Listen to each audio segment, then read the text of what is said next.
Please subscribe our channel Fajr TV to watch more that kind videos. الحمدللہ رب العالمین والعاقبۃ للمتقین والصلاة والسلام علی سید الانبیاء والمرسلین رب اشرح لی صدری ویسر لی امری واحلل عقدۃ من لسانی یفقہوا قولی اعوذ باللہ من الشیطان الرجیم بسم اللہ الرحمن الرحیم۔ ایام ذی الحج شروع ہو چکے ہیں۔ ذی الحج یہ اسلامی کیلنڈر کا آخری مہینہ ہے جس کو ہم ذی الحج بولتے ہیں، مطلب حج والا مہینہ، کیونکہ اس مہینے میں حج کیا جاتا ہے، اس وجہ سے اس کو ذی الحج کہا جاتا ہے۔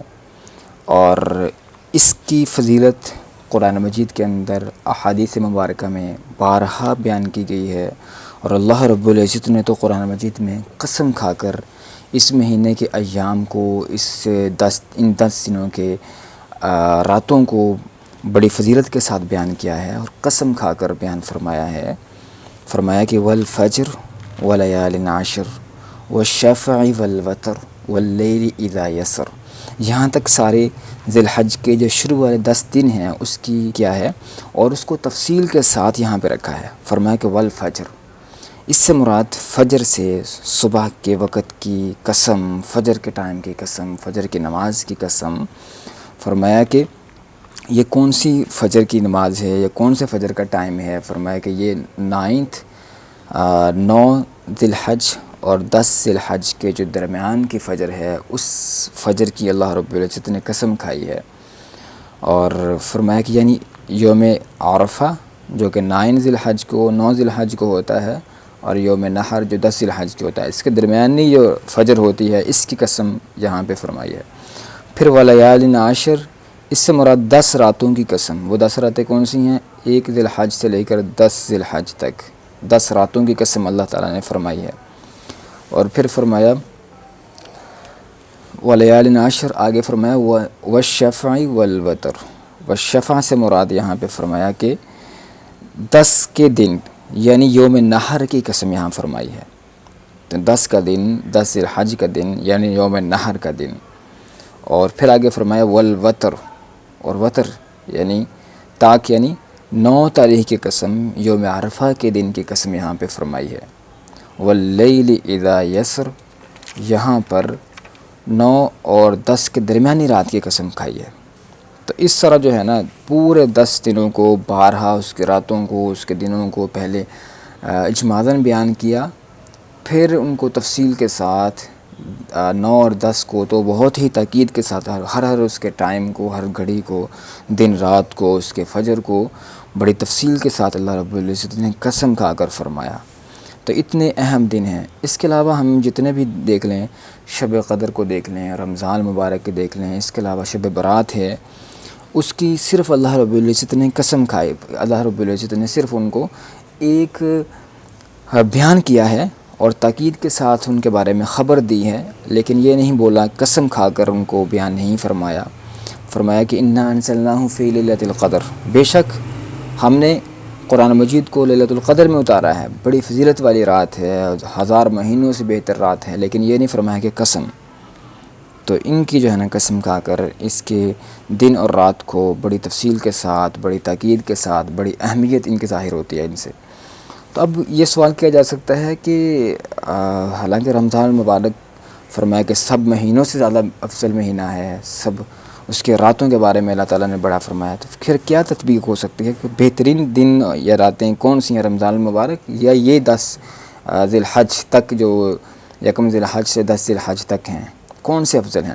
تو اس کے بارے میں تطبیق یا اس کے بارے میں جو ہے نا ہم جوڑ سکتے ہیں، اس کو اس طرح کہہ سکتے ہیں کہ راتیں تو شب قدر کی افضل ہیں، لیکن دن جو ہے نا وہ یہ دن افضل ہیں جو کہ 10 ذی الحج کے جو ایام ہیں یہ افضل ہیں۔ اور نبی کریم صلی اللہ علیہ وسلم نے فرمایا افضل ایام الدنیا ایام العشر، کہ جو دنیا کے دنوں میں سے سب سے افضل، سب سے بہترین جو دن ہیں، فرمایا کہ وہ ایام عشر ہیں، 10 ذی الحج تک کے جو ذی الحج کے 10 دن ہیں وہ دن ہیں۔ فرمایا کہ اب جو ہے نا وہ اس کا اجر بھی بڑھ جاتا ہے، جب دن بہترین دن ہے تو اس کے اندر جو کام کیا جائے گا اس کا ریوارڈ، اس کا اجر، جس طرح رمضان المبارک میں کیا گیا عمل 70 ٹائم 70 مرتبہ جو ہے نا وہ بڑھ جاتا ہے اس کا اجر. نفلوں کا ثواب فرضوں کے برابر ہو جاتا ہے. ایک فرض کا ثواب 70 فرضوں کے برابر ہو جاتا ہے. تو اسی طرح یہاں پہ بھی جو نیک اعمال کیے جائیں، روزہ رکھا جائے، صدقہ کیا جائے، خیرات دی جائے، اس کا اجر و ثواب بھی کئی گنا بڑھا دیتے ہیں اللہ تعالیٰ. تو رسول اللہ صلی اللہ علیہ وسلم نے ایک مرتبہ فرمایا کہ سب سے زیادہ محبوب عمل وہ ہے جو ان دنوں میں کیا جائے. صحابہ کرام رضی اللہ عنہم کے ایک جماعت نے عرض کیا، یا رسول اللہ صلی اللہ علیہ وسلم کیا جہاد فی سبیل اللہ سے بھی افضل ہے؟ فرمایا ہاں، مگر یہ کہ آدمی خود شہید ہو جائے، اس کی سواری شہید ہو، اس کی سواری اللہ کے راستے میں کاٹ دی جائے، پھر اس کا جو ہے نا سارا مال متاع اس کا ختم ہو جائے، تو پھر تو وہ عمل بہتر ہے. مگر یہ کہ اس جو 10 دنوں میں کیا گیا عمل جو بھی کیا جائے، صدقہ دیا جائے، خیرات دی جائے، ذکر و اذکار کیا جائے، روزہ رکھا جائے، یہ بہترین جو ہے وہ اللہ کے نزدیک اعمال ہیں. ان اعمال سے زیادہ کوئی عمل اللہ کے نزدیک پورے سال میں کیا گیا بہتر نہیں ہو سکتا.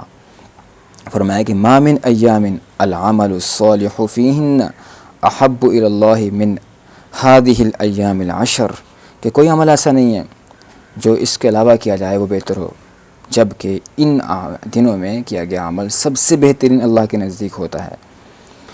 تو اب ہمیں کیا کرنا چاہیے ان دنوں کے اندر؟ فرمایا کہ گناہوں کو ہمیں چھوڑنا چاہیے. ان دنوں کے اندر نیکی کا بھی اجر بڑھ جاتا ہے، اس وجہ سے نیکی کو بڑھا دینا چاہیے. صحابہ کرام رضی اللہ عنہم مسلسل جو ہے نا وہ نیکیاں کرتے تھے، مسلسل روزے رکھتے تھے. ان 10 دنوں کے اندر مسلسل جو ہے نا راتوں کا قیام کیا کرتے تھے. اور پھر ہمیں جو بہترین چیز اس کے اندر ہے، فرمایا کہ راتوں کو جاگنا.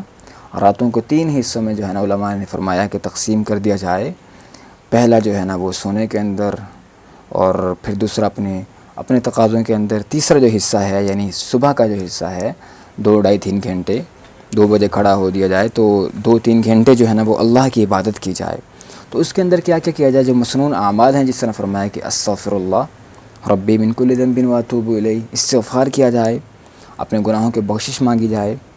اور دوسری جو عمل ہے درود شریف پڑھا جائے، اللہم صلی علی محمد مبارک وسلم، اور اس طرح اللہم صلی علی محمد، اور جس قسم کے بھی درود شریف ہیں. اور تیسرا جو ہے نا تیسرا کلمہ سبحان اللہ والحمد للہ ولا الہ الا اللہ واللہ اکبر. تو تیسرے کلمے کے اندر تسبیح بھی آ جاتی ہے، سبحان اللہ، تحمید بھی آ جاتی ہے، الحمد للہ، تکبیر بھی آ جاتی ہے، اللہ اکبر.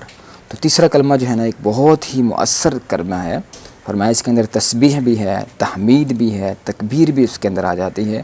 تو اس وجہ سے تیسرا کلمہ بھی ہمیں پڑھنا چاہیے، اور تہجد کے نفل پڑھنے چاہیے، اور دن کے ٹائم میں روزہ رکھنا چاہیے. تو اب جو ہے نا فرمایا کہ 10 دنوں کے اندر اگر ہم روزہ رکھتے ہیں تو ایک روزے کا ثواب 1 سال کے بقدر ہوتا ہے. لیکن اگر 9 ذی الحج کا روزہ رکھتے ہیں، اگرچہ یہ مسنون ہے یا پھر آپشنل یعنی نفل میں آ جاتے ہیں، لیکن جو ہے 9 ذی الحج کا روزہ فرمایا کہ 1 سال کے پچھلے سال کے گناہ معاف کر دیتا ہے، اور 1 سال اگلے گناہوں کا کفارہ ہو جاتا ہے. مطلب کہ 1 سال کی 2 سالوں کی عبادت کا ثواب ملتا ہے. 2 سال گویا کہ اس بندے نے روزے رکھے، 1 سال پچھلے اور 1 سال اگلے. تو یہ اس کا اتنی بڑی اس کی فضیلت ہے. فرمایا کہ دوسرا جو اس میں ریزن بیان کی گئی ہے کہ 10 دن اتنے افضل ہیں، اتنے بہترین کیوں ہیں؟ 10 دن جو ہیں ذی الحج کے، 1 ذی الحج سے لے کر 10 ذی الحج تک، یہ اتنے بہترین باقی ایام سے کیوں ہیں؟ فرمایا کہ دوسرے دنوں کے اندر، دوسرے ایام میں ہم نماز بھی پڑھتے ہیں، ہم صدقہ بھی کرتے ہیں، خیرات بھی کرتے ہیں، اس کے اندر جو ہے نا ہم زکوٰۃ بھی دے دیتے ہیں. لیکن اس کے اندر حج، اس کے اندر قربانی یہ نہیں ہوتی. اس کے اندر حج قربانی یہ نہیں ہوتی. اس وجہ سے جو ہے نا فرمایا کہ یہ ان ایام کے اندر حج بھی ہوتا ہے، ان ایام کے اندر قربانی بھی ہوتی ہے. فرمایا کہ حج قربانی یہ تمہارے باپ حضرت ابراہیم علیہ السلام کی سنتوں میں سے ایک بڑی سنت ہے. تو اس وجہ سے جو ہے نا ان ایام کی بڑی فضیلت ہے. اللہ کے راستے میں لاکھوں نہیں بلکہ اربوں جو ہے وہ جانیں اللہ کے راستے میں قربان کر دی جاتی ہیں، وہ اسی مہینے میں ہوتی ہیں. کتنا بڑا یہ ہے نا یہ اجر و ثواب اس مہینے کا ہے. اور پھر جو ہے نا ایک صحابی نے عرض کی، یا رسول اللہ صلی اللہ علیہ وسلم، میرے پاس تو میں بہت غریب ہوں، میرے پاس کوئی جانور نہیں ہے، تو مجھے کیا کرنا چاہیے؟ فرمایا کہ قربانی کے بارے میں فرمایا کہ تم کیا، اور پھر کہنے پوچھا کہ یا رسول اللہ صلی اللہ علیہ وسلم لیکن میرے پاس ایک جانور، امانت کا جانور، کسی نے میرے پاس امانت رکھی ہوئی ہے، کیا میں اس جانور کو اللہ کے راستے میں ذبح کر دوں اپنی طرف سے قربانی کرنے کے لیے؟ فرمایا کہ نہیں، بلکہ تم ایک کام کر لو، اگر تم وہ کام کر لو گے تو تمہیں قربانی کا ثواب مل جائے گا۔ پوچھا یا رسول اللہ صلی اللہ علیہ وسلم وہ کیا کام ہے؟ فرمایا کہ اگر تم اپنے بال اور ناخنوں کو نہ کاٹو اور ان کو چھوڑ دو پورے 10 دن، یکم ذی الحج سے 10 ذی الحج تک ان کو نہ کاٹو تو تمہیں قربانی کرنے کا ثواب مل جائے گا۔ تو اس کے اندر کیوں ناخن بال نہیں کاٹنے چاہیے عام انسانوں کو بھی جو صرف قربانی کرتے ہیں؟ تو اس کی جو ریزن، اس کی جو وجہ بیان کی ہے علماء نے، فرمایا کہ دیکھیں جو حجاج کرام ہوتے ہیں، جو حاجی حضرات ہوتے ہیں، ان کو منع کیا گیا ہے، ان کے لیے لازم ہے کہ وہ بال اور ناخن نہ کاٹیں۔ تو ان کی مشابہت پیدا کرنے کے لیے کہ کیونکہ وہ حجاج کرام ہیں اور